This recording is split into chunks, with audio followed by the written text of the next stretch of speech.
Full moon sale காலை 9 மணியிலிருந்து இரவு 12 மணி வரை ஜூலை 29 ஒரு நாள் மட்டும். Meriba Panneer soda. I trust Meriba. நிறைய டைலாக்ஸ் எல்லாம் இருக்கிறப்போலாம் வந்து திடீர்னு என் மேலே கை போட்டு ஒரு சீன் வந்து 2 பாட்டுக்கும் நான் அந்த ஸ்பாட்டில் தான் இருந்தேன். இவங்க மேலே கையெல்லாம் போட்டார். டான்ஸ் மாஸ்டர் வந்து ஒரு ஸ்டெப்ஸ் சொல்லி கொடுக்குறாருன்னா ஃபர்ஸ்ட் அப்சர்வ் பண்ணுவார் ஃபுல்லாகவே. அந்த ரிகர்சல்லாம் பண்ண மாட்டார் ப்ரோ. ஸ்க்ரீனுக்கு அப்படியே பேக் சைட் பண்ணோன்னா வச்சுக்கோங்க, தியேட்டர் சவுண்டோட அங்கே சவுண்டு. அவர் நடிச்சிருந்தா சிஎம் ஆகி கூட நடிக்கலாம், பட் அதோட க்ளோஸ் பண்ணிவிட்டு அவர் உண்மையாக வந்து முதலமைச்சராக நடிக்காமல் இருக்கார்ல, அதுதான். சென்சார் ரீசன்னாலையும் ப்ளஸ் வந்து லென்த்னாலையும் நிறைய சீன்ஸ் வந்து டெலிட் பண்ணியிருந்தாங்க. சானந்தியுமே ஆமாம் லைக் ரொம்ப ஆமாம் இப்போ பார்த்தேன் நான் இன்ஸ்டாகிராமில். கருப்பு படத்துலையுமே ரொம்ப எனக்கு வருத்தமாகிடுச்சு எனக்கு. ஏன்னா அது வந்து உங்கள் ப்ரொஃபைலில் நிறைய பாபா பாஸ்கருடைய ஃபோட்டோஸ் பார்க்க முடியுது. இதுலேயும் ஜனநாயகமே நடிச்சிருக்கு. ஆமாம் அதுதான் ப்ரோ எனக்கு எல்லாமே ஒரு கடவுளான்னு சொல்லலாம்.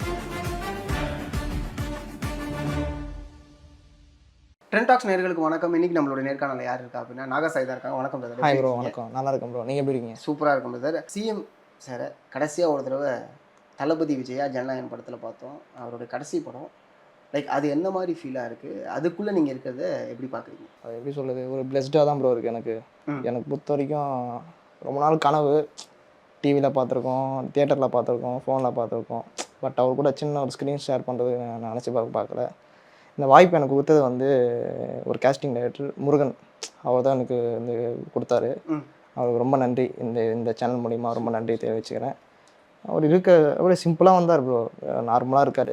எப்படி சொல்கிறது, ரொம்ப அதாவது நான் வந்து ரொம்ப ஸ்டாரு அப்படின்ட்டு இதெல்லாம் இல்லாமல் நார்மலாக ரொம்ப நேச்சுரலாக இருப்பார். நார்மலாக இருந்தார் அவர்.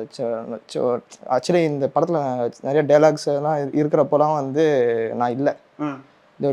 எனக்கு ஒரு மெயின் ப்ளஸ் பாயிண்ட் என்னன்னா, அவருக்கும் கடைசி கால் ஷீட்டு, எனக்கும் கடைசி கால் ஷீட் அன்றைக்கி தான் லாஸ்ட்டு. ஸோ ஒரு சீன் வரப்போ நான் வந்து இன்ட்ரடியூஸ் பண்ணாங்க, அப்படி வச்சாங்க. ஸோ அவர் திடீர்னு என் மேலே கை போட்டு ஒரு சீன் வந்தது. எனக்கு அப்போல்லாம் தெரில. ஓகே, ஆனால் அதுக்கப்புறம் ஷூட்டிங் முடிச்சுட்டு வரக்கப்புறம் தான் எனக்கு தெரிய தர இவங்க மேலே கையெல்லாம் போட்டார். எனக்கு ஒரு மாதிரி ஆயிடுச்சு. ஓகே வரப்போ தான் வந்து எனக்கு இமேஜினேஷனாகவே அப்படியே நினச்சிட்டே இருக்கேன். ஓ சூப்பர். இப்போ யாரும் சிஎம் ஆகணும்னு நினச்சி பார்த்தது இல்லையா, இப்போ பார்த்தா சூப்பராக இருக்குது. இது வந்து எனக்கு ஒரு எப்படி சொல்கிறது, எனக்கு லைஃப் டேர்னிங்காக ஒரு பாயிண்ட்டும் இருக்கும்.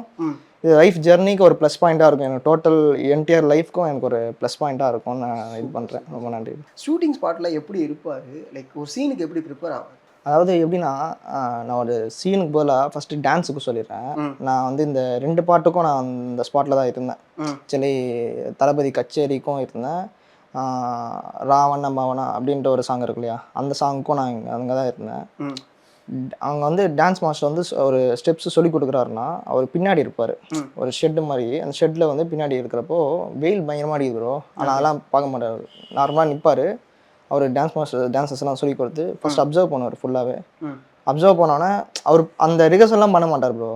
பண்ணோன்னே அப்படியே ஆட்டோமேட்டிக்காக ஸ்க்ரீனுக்கு அப்படியே பேக் சைட் பண்ணோன்னா வச்சுக்கோங்க, டக்குன்னு ஆடிட்டு வந்துடுவார். ஓகே, என்னப்பா ஒன்றுமே எதுவுமே ரிகர்ஸ்லாம் எடுக்கவே இல்லை, எதுவுமே பண்ணல, டக்குன்னு ஒரு இது பண்ணிட்டு வந்துட்டாரு. என்னன்னா எனக்கு ஒரு மாதிரி ஆயிடுச்சு. ஓகே, இங்கே இருக்கவங்களுக்கும் சரி, ரொம்ப அங்கே வந்தவங்க எல்லாருமே என்னென்னா எனக்கு தெரிஞ்சு கிட்டத்தட்ட ஒரு 2000-3000 பேர் மேலே தான் இருப்பாங்க.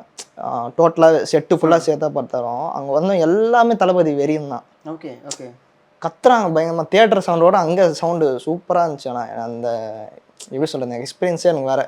ஆக்சுவலாக நான் நிறைய ஒர்க் பண்ணியிருக்கேன் படத்தில். பட் நான் வந்து இப்போ தான் ஃபஸ்ட் டைம் பார்த்தேன். 3000 பேர் 3500 பேர்லாம் ஒரு பெரிய செட்டுலாம் பார்த்தது இப்போ தான் ஃபஸ்ட் டைமு.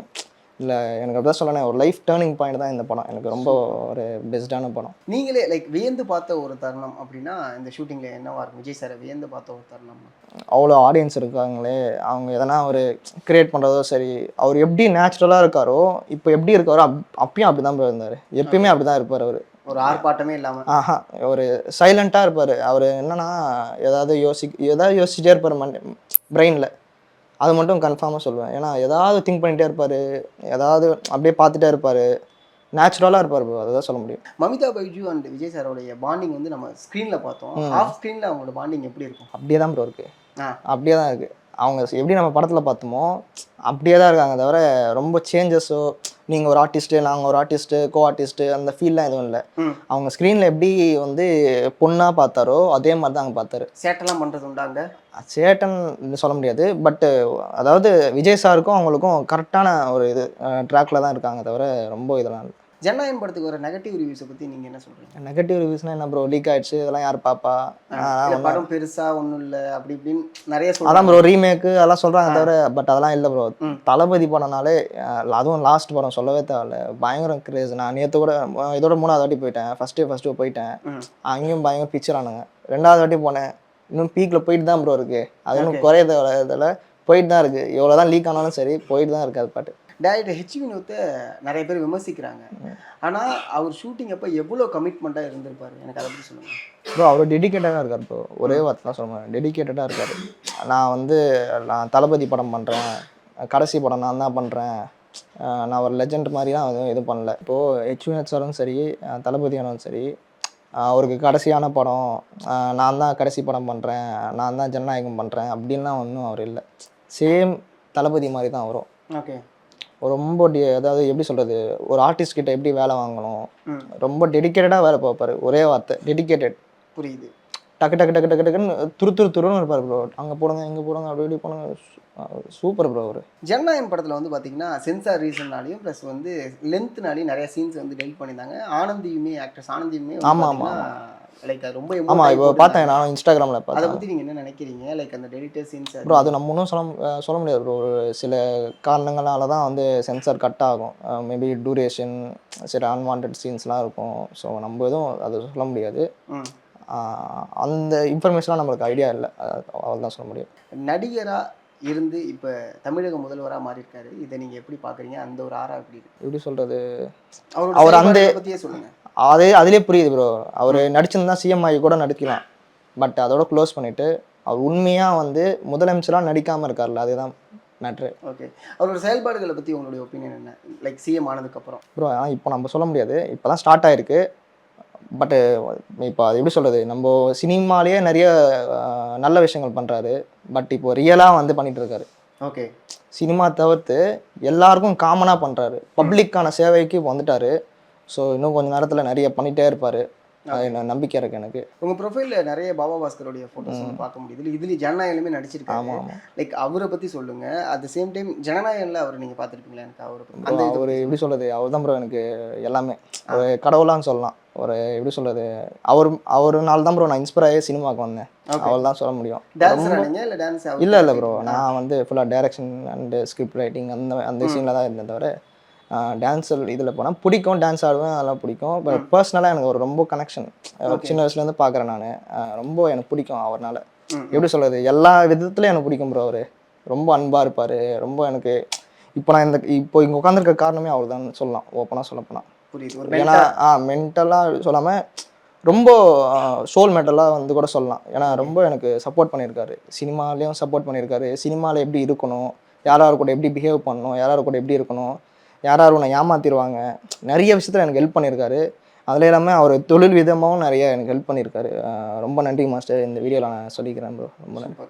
உங்கள் ஃபேமிலி எந்த அளவுக்கு சப்போர்ட்டு? ஃப்ரெண்ட்ஸ் அண்ட் ஃபேமிலி எந்த அளவுக்கு சப்போர்ட் உங்களுக்கு? எல்லாரும் எனக்கு சப்போர்ட் தான் ப்ரோ.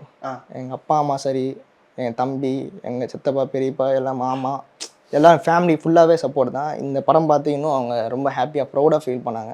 ஓகே. இது எனக்கு என்னோட ஃபேமிலியோட ஒரு மெயின் பாயிண்ட்டாக கூட இருக்கலாம். எனக்கு ஒரு நெக்ஸ்ட் ஜென்ரேஷன், அதுக்கடுத்த ஜென்ரேஷன்லாம் கூட பார்ப்பாங்க. புரியுது. ஸோ எனக்கு ரொம்ப ஒரு இம்பார்ட்டண்டான ஒரு படமாக தான் ப்ரோ இருக்குது. ஃப்ரெண்ட்ஸை பற்றி சொல்லுங்கள். ஃப்ரெண்ட்ஸ் எந்த அளவுக்கு? ஃப்ரெண்ட்ஸ் வந்து எனக்கு ரொம்ப பெரிய ஃப்ரெண்ட்ஸ்லாம் இல்லை, ஒரு 5 பேர் தான் இருக்காங்க. எனக்கு வந்து என் பெஸ்ட் ஃப்ரெண்ட்ஸ்லாம் வந்து மோனிஷ், அப்புறமா முரளி, கிருத்திகா, ரோஹித்னு ஒருத்தர் இருக்கார், அவரும் இந்த படத்தில் வந்து ஜனநாயகம் பண்ணியிருக்காரு. ஸோ இவ்வளோ தான், எனக்கு ரொம்ப பெருசாலாம் வச்சுக்க மாட்டேன், க்ளோஸான பர்சன்ஸ் தான் வச்சுப்பேன் நான். கருப்பு படத்துலையுமே? ஆமாம் ப்ரோ. சூர்யா சாரோட ஒர்க் பண்ண எக்ஸ்பீரியன்ஸ் அது வந்து ரொம்ப எனக்கு வருத்தமாகிடுச்சு எனக்கு. ஏன்னா அது வந்து ஃபஸ்ட்டு நான் ஸ்க்ரீன் ப்ரெசென்ட் பண்ணதே அந்த படம் தான். ஃபஸ்ட்டு சீனே வந்து சூர்யா சார் பக்கத்துலாம் வச்சாங்க. ஆனால் கடைசியில் பார்த்தா கோட் சீன் ப்ரோ. அது வந்து சதீஷ் தீபான்னு ஒரு யூடியூபர்ஸ் வந்து இன்ஃப்ளூயன்சர்ஸ், அவங்க கூட ஒரு காம்பினேஷனு. அப்போ வந்து சூர்யா சார் இங்கே இருக்கார், நான் இங்கே இருக்கேன், பக்கத்தில் வந்து திரிஷா மேம், இந்த பக்கம் வந்து தீபா அக்கா, குக் வித் கோமாளி தீபா அக்கா இருக்காங்களா, அவங்க எல்லாமே அவங்க கொலாபரேஷனாக வந்து ஒரு சீன் வச்சுருந்தாங்க, கோட் சீனு.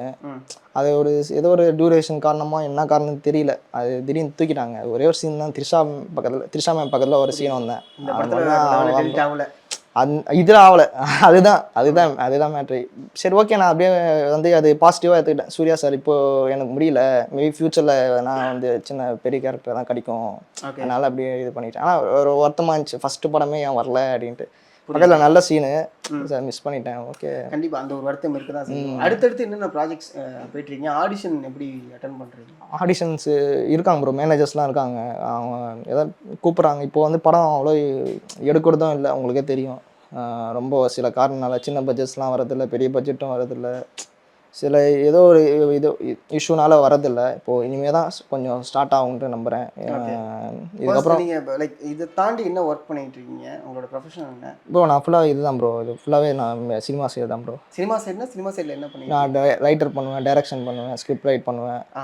ஸோ அதுக்கப்புறம் scene presence, marketing and promotions எல்லாமே பண்ணிட்டு தான். ப்ரொமோஷன்ஸ் எல்லாமே? ஆமாம் ப்ரோ. சூப்பர். இப்போ நெக்ஸ்ட்டு வந்து என்னோடய ப்ராஜெக்ட் வந்து டைரக்ஷன் தான். ஒரு இன்ஃபர்மேஷன் இருக்குது, நான் சீக்கிரமாகவே அனௌன்ஸ் பண்ணுவேன். கண்டிப்பாக. நடிக்கணுங்கிற இன்ட்ரெஸ்ட் எப்படி? நடிக்கணும்னு இன்ட்ரெஸ்ட் வந்து எனக்கு சின்ன வயசுலேருந்து இருக்குது ப்ரோ. பட் எப்படி சொல்கிறது, எங்கள் ஃபேமிலிலேயே வந்து எங்கள் தாத்தா சைடெலாம் பார்த்தீங்கன்னா வச்சுக்கோங்க, ட்ராமா போடுவாங்க ஊரில் வந்து ட்ராமா போடுவாங்க. சரி, அந்த பிளட் எதனா வந்திருக்குன்னு அப்படின்னு சொல்கிறாங்க வீட்டில், எனக்கு தெரியாது. ஓகே. பட் எனக்கு இன்ட்ரெஸ்ட் சினிமாவில் ஏதாவது ஒரு சின்ன ஒரு கேரக்டராச்சும் வந்துடக்கூடாதா, ஏதாவது பண்ணணும், சினிமாக்காக எதனா பண்ணணும், அது ரொம்ப இன்ட்ரெஸ்ட்டு. அது அந்த சின்ன இன்ட்ரெஸ்ட்னால கொஞ்சம் ஏதாவது இப்போ வந்துட்டுருக்கு, இன்னும் பயணிச்சுட்டே இருப்பேன். ஃபேமிலியோடு சேர்ந்து படம் பார்த்துருப்பீங்க, என்ன சொன்னாங்க, எப்படி ஃபீல்? அதான் ப்ரோ, ரொம்ப ப்ரௌடாக ஃபீல் பண்ணாங்க. சூப்பர். அதாவது அதான் இந்த ஒரு சின்ன சீனாலும் சரி, பெரிய சீனாலும் சரி, ஒரு சின்ன இதாக இருந்தாலும் சரி, அவர் கூட ஷேர் பண்ணது வந்து ரொம்ப ப்ரௌடாக ஃபீல் பண்ணாங்க. கிரேட்ஃபுல்லாக இருக்குது எக்ஸ்பீரியன்ஸ். நம்ம தமிழ் சினிமாவில் வந்து பார்த்திங்கன்னா பாக்கியராஜ் அவர்கள் இப்போ சமீப காலத்துக்கு முன்னாடி வந்து நம்மளை விட்டு தவறிட்டாங்க. ஸோ பாக்கியராஜ் அவர்களை பற்றி உங்களோட ஒப்பீனியன் என்ன? லைக் அவங்க கூட பார்த்துருக்கீங்களா, ட்ராவல் பண்ணியிருக்கீங்களா?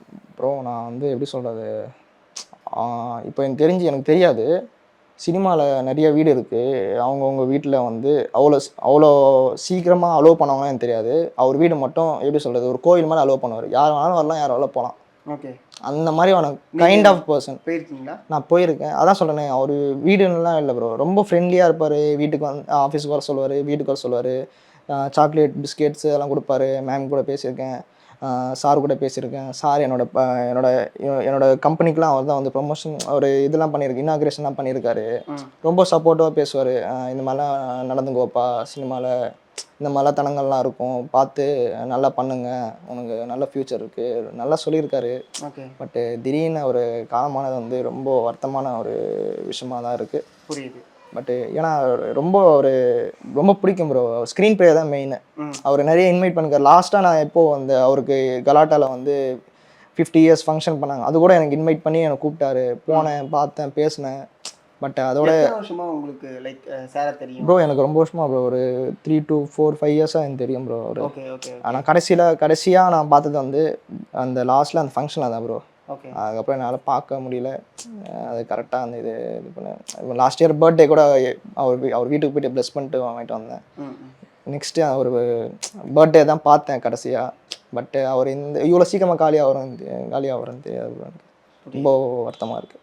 எல்லாருக்குமே அந்த ஒரு வருத்தம் இருக்க தான் செய்யுதுன்னு வச்சுங்களேன். ஏன்னா ஏதோ ஒரு வகையில் நம்ம கூட தொடர்புலேயே அவர் இருக்கு. ஆமாம் ப்ரோ, இப்போ கூட எனக்கு அவர் ப்ளஸ் பண்ணிட்டு தான் இருப்பார். அவர் பிளஸிங்ஸ் எனக்கு எப்பவுமே தான் இருக்கும். வேறு என்ன பண்ணுறது? ரொம்ப நன்றி. தேங்க்யூ. ரொம்ப நன்றி. தேங்க்யூ. நிறைய விஷயங்களை பகிர்ந்தது ரொம்ப நன்றி. அடுத்தடுத்த கட்டத்துக்கு சீக்கிரம் நடந்து போங்க. Thank you. Meriba Panneer soda, I trust Meriba. Full moon sale காலை 9 மணியிலிருந்து இரவு 12 மணி வரை, ஜூலை 29 ஒரு நாள் மட்டும்.